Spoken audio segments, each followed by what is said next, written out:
अस्सलाम वालेकुम dear students, उम्मीद करता हूँ कि आप और आपके तमाम घर वाले बखैरियत होंगे। अब तक हमारा मैट्रिसेस का सिलसिला 3 लेक्चर्स पर मुश्तमिल जो था वो हमने टॉपिक्स देखे, जिसमें एक में हमने इंट्रोडक्शन पढ़ा था मैट्रिसेस का, टाइप्स वगैरह देखी थी, और फिर उसके बाद मैंने आप लोगों को एडिशन के और सब्ट्रैक्शन के हवाले से कुछ सवालात करवाए थे। और मैंने ये जिक्र भी किया था पिछले लेक्चर में आपके साथ गालिबन कि अब जो अगला लेक्चर हमारा होगा उसमें हम एडिशन और सब्ट्रैक्शन के मिक्स सवालात पढ़ेंगे और एक और टॉपिक को उसमें ऐड करेंगे जिसे कहते हैं स्केलर मल्टीप्लिकेशन। स्केलर मल्टीप्लिकेशन से क्या मुराद है? फॉर एग्जांपल हमारे पास एक अदद मैट्रिक्स मौजूद हो जिसका नाम हो ए, ये हमारे पास हो फॉर एग्जांपल 2, 3, 4 और 5, और मैं आपसे कहूँ बेटा कि आप फाइंड करके दिखाएं, फाइंड 2a।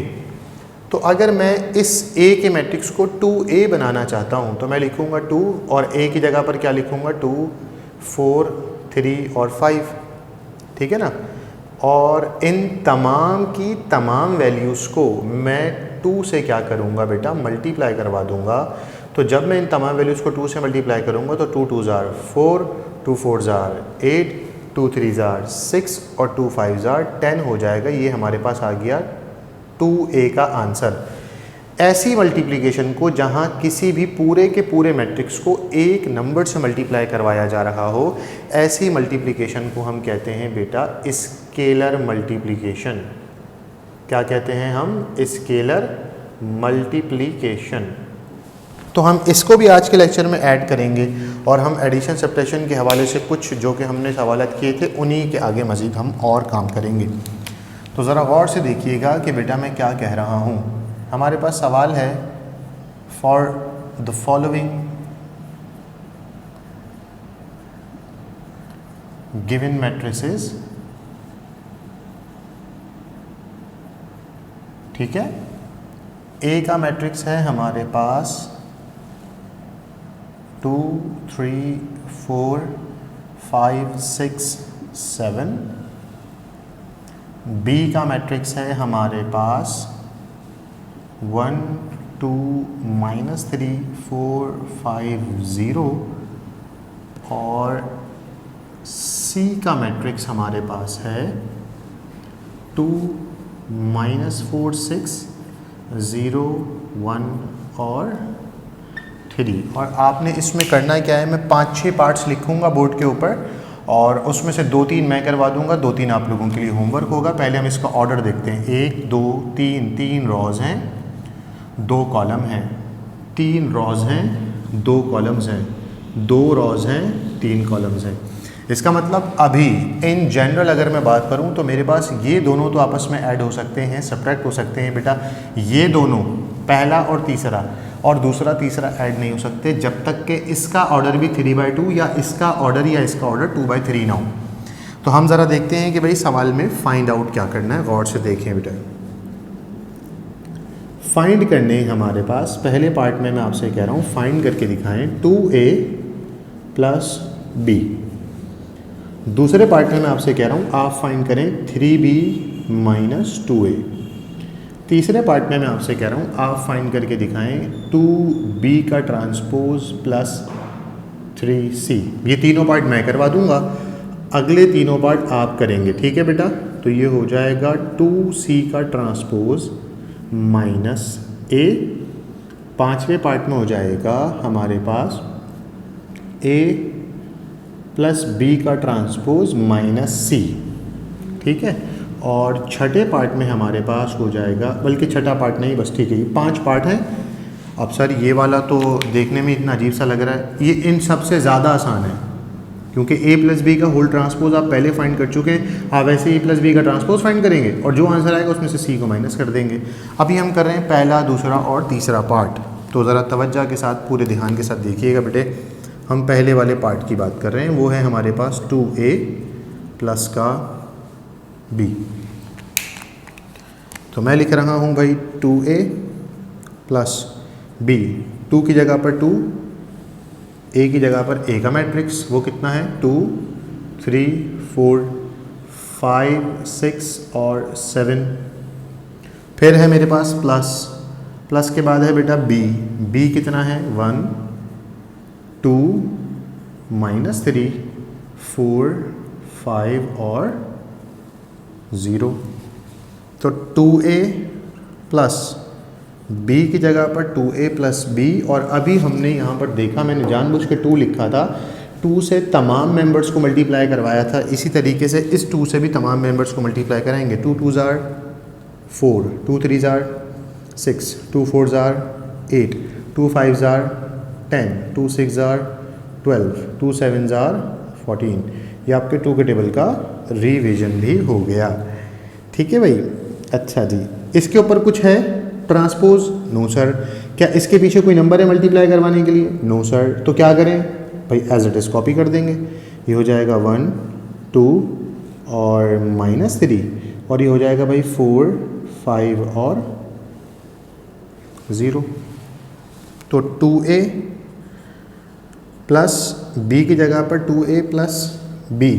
हम पता है, हम ये जानते हैं कि आमने सामने वाली वैल्यू एक जैसी वैल्यूज़ प्लस होती हैं। तो 4 में 1 प्लस होगा, 6 में 2 प्लस होगा, और 8 में प्लस माइनस -3, फिर 10 प्लस 4। ठीक है ना बेटा? और 10 प्लस 4 के बाद 12 प्लस 5, और 12 प्लस 5 के बाद 14 प्लस 0। तो मैं अगर इसको मज़ीद यहाँ पर लिख लूँ तो मेरे पास 2a प्लस b का आंसर आ जाएगा मेरे बच्चों 4 + 1 5, 6 + 2 8, 8 - 3 5, यानी कि 5 8 और 5, 10 + 4 14, 12 + 5 17, और 14 + 0 इज़ 14।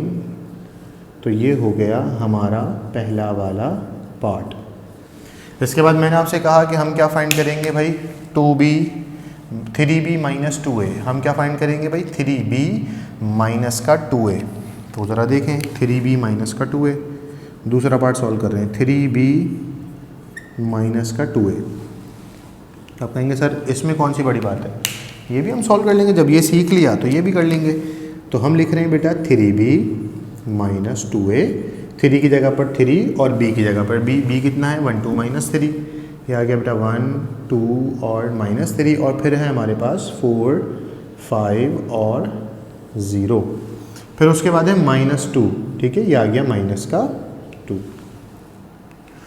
उसके बाद जब ये हमारे पास आ गया -2, तो हम करते क्या हैं, ये हो जाएगा 4 a का मैट्रिक्स है ना, तो ये है 2 3 4, ये मैंने लिखा 2 3 4, और फिर है 5 6 7, तो ये आ गया बेटा 5, ये आ गया भाई 6, और ये क्या आ गया 7।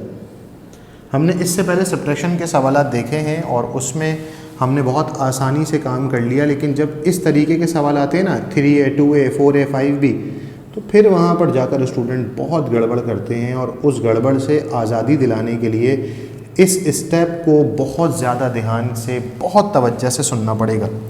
इसमें तो कोई मसला नहीं है, मसला तो बहरहाल किसी में भी नहीं है, लेकिन बहरहाल इसको मल्टीप्लाई करवाते हैं। 3 1s are 3, 3 2s are 6, 3 को जब -3 से मल्टीप्लाई करेंगे तो 3 3s are 9 और साइन ऑफ माइनस, 3 को जब 4 से मल्टीप्लाई करेंगे तो 12, 3 को 5 से मल्टीप्लाई करेंगे तो 15, 3 को 0 से मल्टीप्लाई करेंगे तो 0। अब ध्यान से देखिएगा मैं क्या कह रहा हूँ बेटा, ये जो हमारा -2 इससे मल्टीप्लाई हो रहा है, जो बज़ाहिर दिख रहा है कि -2 को इससे मल्टीप्लाई करें, तो गौर से देखें तो ये -2 इससे मल्टीप्लाई नहीं हो रहा, इससे मल्टीप्लाई सिर्फ और सिर्फ 2 हो रहा है। सर ऐसा क्यों कह रहे हैं, 2 कहाँ है सर, माइनस था, माइनस क्यों हटा दिया? तो बेटा मैंने माइनस इस वजह से नहीं हटाया कि शायद -2 को मल्टीप्लाई करना था, मैं ये कह रहा हूँ माइनस का जो साइन है वो इस -2 के साथ नहीं है, ये जो माइनस का साइन है इस 2 के साथ नहीं है, वो माइनस इस मैट्रिक्स और इस मैट्रिक्स के बीच का साइन है। तो माइनस को मैंने थोड़ी देर के लिए मिटा दिया है, और आप जो भी नंबर है, प्लस होता तो मैं प्लस को भी मिटा देता थोड़ी देर के लिए, सिर्फ नंबर को मल्टीप्लाई करेंगे। 2 2s are 4, 2 3s are 6, 2 4s are 8, 2 5s are 10, 2 6s are 12, 2 7s are 14। मैं अपनी बात फिर से रिपीट कर रहा हूँ, यहाँ माइनस होता मैं तब भी मिटा देता, यहाँ प्लस होता मैं तब भी मिटा देता, बीच का कोई भी साइन होगा उसे मैं थोड़ी देर के लिए हटा दूंगा। नंबर एक मरतबा जब मल्टीप्लाई हो जाएगा तो फिर जो भी साइन बीच में था वही साइन दोबारा बीच में लगा दे, क्या फ़र्क पड़ता है इससे। लेकिन अगर आपने -2 को मल्टीप्लाई करवाया और दोबारा यहाँ पर माइनस लगा दिया, तो बेटा 1 -2 अंदर भी चला गया और 1 माइनस यहाँ भी है, तो ये तो 2 माइनस हो गए, जबकि सवाल में बेटा एक ही माइनस दिया हुआ है। इसलिए कोई बच्चा ये वाली गलती हरगिज़ भी ना करे। तो ज़रा देखें मज़ीद आगे चलकर क्या हो जाएगा। हम जिस तरीके से सब्ट्रैक्शन करवाते आए हैं पिछली क्लास के अंदर भी, यहाँ पर भी हम वैसा ये काम करेंगे भाई। देखें भाई 3b -2a की जगह पर 3b -2a ही लिखा और एक जैसी प्लेसेस पे जो नंबर होते हैं वो ऐड सब्ट्रैक्ट हो जाते हैं। तो 3 के साथ -4, 6 के साथ -6, -9 के साथ -8, तो ये हो जाएगा भाई 3 -4, 6 -6 और -9 -8। गौर से देखें 3 -4, 6 -6, -9 -8। सर वो आपने कहा था माइनस माइनस प्लस हो जाता है। भाई अगर यहाँ माइनस होगा फॉर एग्जांपल तो माइनस माइनस प्लस होगा ना। ये एक अलग ब्रैकेट है, ये अलग ब्रैकेट है, इसका माइनस इसके माइनस के साथ कैसे सॉल्व हो सकता है। तो लिहाजा कोई गलती ना करें। 12 - 10 ये आ गया भाई 12 - 10।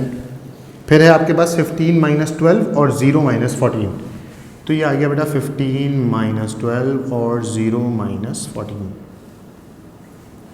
और फिर हम देखेंगे कि हमारा आंसर बहुत आसानी से आ जाएगा। जब हम 3 में से 4 को माइनस करेंगे तो 3 छोटा नंबर है, 4 बड़ा नंबर है, -1, 6 - 6 0, माइनस और minus, minus minus plus, 9 + 8 17 and sign of the greater value 12 - 10 that is 2, 15 - 12 that is 3। 0 में से 14 माइनस होंगे, नहीं हो सकते, इसलिए 14 की जगह 14 और माइनस की जगह पर माइनस ही रहेगा। ये हमारा था दूसरे पार्ट का आंसर। अगर मैं आपसे पूछूं कि मैंने अभी तक के लेक्चर में आप लोगों को क्या क्या चीज़ें सिखाई हैं, तो आप कहेंगे कि सर आपने अभी तक के लेक्चर में हमें स्केलर मल्टीप्लिकेशन का कॉन्सेप्ट बताया है और सर इसके साथ साथ आपने मुझे एक सवाल स्केलर मल्टीप्लिकेशन के साथ साथ प्लस का करवा दिया जो कि है 2a + b, और आपने एक सवाल हमें और करवाया है वो है 3b - का 2a। ठीक है ना भाई। अगर हमने इस सवाल को सीख लिया है तो मैं नहीं समझता कि भाई 2b ट्रांसपोज + 3c करने में कोई मसला होगा। तो हम कर लेते हैं इसका तीसरा पार्ट, 2b ट्रांसपोज + 3c। तो 2 की जगह पर 2 लिखेंगे, b ट्रांसपोज की जगह b ट्रांसपोज लिखेंगे, +3 की जगह 3 और c की जगह c। तो मैंने लिखा भाई 2b ट्रांसपोज + 3c। पूरे को ट्रांसपोज मत कर देना, सिर्फ b के ऊपर ट्रांसपोज है। ठीक है, सिर्फ और सिर्फ किसके ऊपर ट्रांसपोज है, b के ऊपर। तो भाई b का ट्रांसपोज निकालते हैं। आपको पता है रॉज को कॉलम बना देते हैं, तो 1 4 जो आमने सामने लिखा है वो ऊपर नीचे हो जाएगा, ये हो जाएगा बेटा 1 4। फिर ये जो 2 और 5 आमने सामने लिखा है ये भी ऊपर नीचे आ जाएगा, ये आ गया 2 5। फिर ये -3 0, ये आ गया भाई -3 और 0। फिर उसके बाद है बीच में प्लस, बेटा प्लस की जगह प्लस, 3 की जगह पर 3। और अगर आप गौर से देखें तो 3 के बाद है c, ये रहा बेटा c। c है 2 0 -4 1 और 6 3, ये हमने c लिख लिया। फिर इस मैट्रिक्स से 2 मल्टीप्लाई होगा, इस मैट्रिक्स से 3 मल्टीप्लाई होगा। तो देखें भाई 2b ट्रांसपोज + 3c = मल्टीप्लाई करवाते हैं, 2 × 2 2 4 = 8, 2 2 = 4, 2 5 = 10, 2 - 3 = -6, 2 0 = 0। और मैंने कहा था प्लस होगा क्या माइनस होगा, भाई मैं हटा दूंगा बीच में से, क्योंकि साइन मल्टीप्लाई नहीं होता, सिर्फ नंबर मल्टीप्लाई होते हैं, साइन इन दोनों के बीच का होता है। तो मैं 3 से मल्टीप्लाई करवा रहा हूँ, 3 2 = 6, 3 0 = 0, 3 - 4 = -12, 3 1 = 3, 3 6 = 18 और 3 3 = 9। और यहाँ भाई बीच में प्लस था तो मैंने लगा दिया प्लस। फिर 2b ट्रांसपोज + 3c, एक जैसी प्लेसेस वाले नंबर 2 8 4 10 -6 और 0। 2 के साथ क्या होगा +6, 8 के साथ क्या होगा +0, 4 के साथ प्लस माइनस -12, 10 के साथ +3, -6 के साथ +18 और 0 के साथ +9। और फिर हम जब इसको सिंप्लीफाई कर लेंगे तो हमारे पास आज के लेक्चर के आखिरी पार्ट का आंसर आ जाएगा। आखिरी से मुराद सवाल का आखिरी पार्ट नहीं है बेटा, 2 + 6 8 और ये 8। आखिरी पार्ट से मुराद क्या है मेरे बच्चे, जो मैंने बोर्ड पे करवाना था वो उसका आखिरी पार्ट है। बाकी ये पार्ट नंबर 4 और पार्ट नंबर 5 आप लोगों का होमवर्क है। 4 - 12 आप करेंगे तो बेटा ये आ जाएगा -8, 10 + 3 करेंगे तो ये हो जाएगा 13, 18 - 6 करेंगे तो ये हो जाएगा बेटा 12, 9 + 0 9। कोई भी गलती से 9 + 0 को 0 ना कर दे, एक छोटी सी गलती पूरे 2.5 नंबर का या 5 नंबर के सवाल का बेड़ा पार करवा देगा। तो बेटा हमने अब तक के 3 लेक्चर्स में जो चीज़ें सीखी थी, एडिशन, सब्ट्रैक्शन, उसकी प्रॉपर्टीज़, एडिशन की प्रॉपर्टी, सब्ट्रैक्शन की प्रॉपर्टी, और फिर मैंने आप लोगों को एडिशन सब्ट्रैक्शन के आज ही टॉपिक करा दिए। किस कॉन्सेप्ट के साथ? स्केलर मल्टीप्लिकेशन के कॉन्सेप्ट के साथ। इस उम्मीद और यकीन के साथ कि आपने अब तक के मेरे पिछले तमाम लेक्चर्स की प्रैक्टिस कर ली है। आप में से कुछ स्टूडेंट्स ने मुझे उसकी तस्वीरें भी सेंड कर दी हैं, उनको मेरी तरफ से बहुत शाबाश। और जिन स्टूडेंट्स ने अभी तक सॉल्व नहीं किए हैं, नहीं की, तो बेटा इनको प्रैक्टिस कर लें, क्योंकि कुछ 1-2 रोज़ के अंदर पोर्टल के अंदर से मेरे पुराने लेक्चर्स रिमूव हो जाएंगे ऑटोमेटिकली, क्योंकि ये एक प्रोसीजर है कि 1 हफ्ते के बाद का टाइमर हमने लगाया हुआ है, उसमें से लेक्चर रिमूव हो जाते हैं। तो अभी आपकी स्टार्टिंग क्लासेस हैं, तो हमने 1-1 हफ्ते के लिए लेक्चर्स छोड़ दिए, लेकिन बेटे अब से या नेक्स्ट वीक से ये होगा कि सिर्फ 12 आवर्स या 24 आवर्स यानी 1 दिन के लिए आप लोगों का लेक्चर पोर्टल में रहेगा। तो ऑन टाइम आप लोग प्रैक्टिस करेंगे। ये लेक्चर अगर आप अभी सुन रहे हैं, ध्यान से देख लिया है, पूरा समझ लिया है, तो आप इसको अभी कॉपी करें। कॉपी करने के बाद भाई ये वाले सवालात अभी ही सॉल्व कर लें, फिर इंशाल्लाह आप लोगों से ज़िंदगी रही और अल्लाह ने चाहा तो मुलाकात होगी एक और लेक्चर के साथ, जिसमें हम मल्टीप्लिकेशन का टॉपिक पढ़ेंगे। तो जब तक के लिए बेटा keep practising and keep practising. उसके साथ साथ अपना अपने घर वालों का बहुत ज़्यादा ख्याल रखना है। मुझे और मेरे कोचिंग सेंटर, मेरे इंस्टीट्यूट की तमाम टीम को अपनी ख़ास दुआ में याद रखना है। मेरे वालिदैन को अपनी ख़ास दुआ में याद रखना है। मुझे इजाज़त दीजिए बेटा, अल्लाह हाफ़िज़। नासिर।